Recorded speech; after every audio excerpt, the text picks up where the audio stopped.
কি ক'ব ছাৰ আজি? আজি খুব ভাল লাগিছে কাৰণ মই নিজে জেএছপি দল ত্যাগ কৰি আজি 2 মাহ 3 মাহ ঘৰত বহিলোঁ আৰু সেই সিদ্ধান্তত আমাৰ ৰাকেশ ভাইটিৰ লগত আমাৰ চিফ প্ৰধান প্ৰণৱ দাসৰ লগত জড়িত হৈ সকলো কেইজনৰ লগত মই দলীয় হিচাপে আমি চৰকাৰ কৰিছিলোঁ আৰু সেই মৰ্মে আগতে তেওঁলোকে মই ইউ পি এল অহাৰ কথা কৈ আছিল ময়ো বিবেচনা কৰিছিলোঁ আহিম কিন্তু কিছুমান দায়িত্ব থকাৰ কাৰণে আহিব পৰা নাছিলোঁ যিয়ে নহওক আমি আজি সকলো একত্ৰিত হৈ আমি 200 মান মানুহ আহি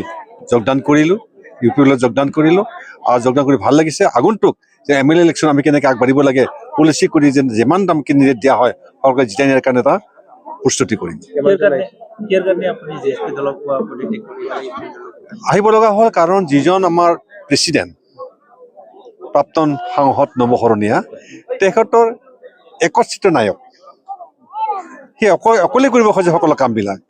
কোনো এজন সোধা পোছা নকৰে কাৰণ মই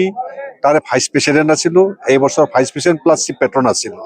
যিকোনো কৰ্মক্ষেত্ৰ কৰিলে বা মিটিং কৰিলে বা কথা পাতিলে সি একত্ৰিতভাৱে নিজে কামবিলাক কৰি লয় একতাবদ্ধ কৰে কোনোপধ্যে তেখেতে কাকো জানিব নিদিয়ে আৰু সি বহুদিন ধৰি তাৰমানে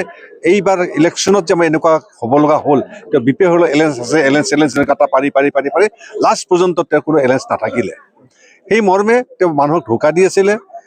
বিশ্বাসঘাতকতা কৰি আছিলে সেইকাৰণে তেখেতক খুব বেয়া পাইছে আৰু সকলো আমাৰ নিজাবাসী ৰাইজে খুব বেয়া পাইছে সেই সংক্ৰান্তত নিজাবাসী ৰাইজৰ হেঁচাত মই আকৌ মই ইউ পি এললৈকে আহিলোঁ মোৰ নিজৰ ব্যক্তিগত হিচাপে মই ইউ পি এলত থাকি বহুতদিন ভাল কাম কৰিছিলোঁ তেওঁলোকে লাগ লাগি মই দিহিৰাবাসীৰ কাৰণে বহুত কাম কৰিছিলোঁ সেই মৰ্মে আগন্তুক আকৌ যে সেই কাম কৰাৰ সুবিধা লোৱা বা সুবিধা কৰি সকলো ৰাইজক একত্ৰিত কৰি আমি আনি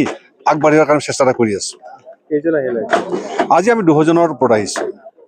জিএছপি দল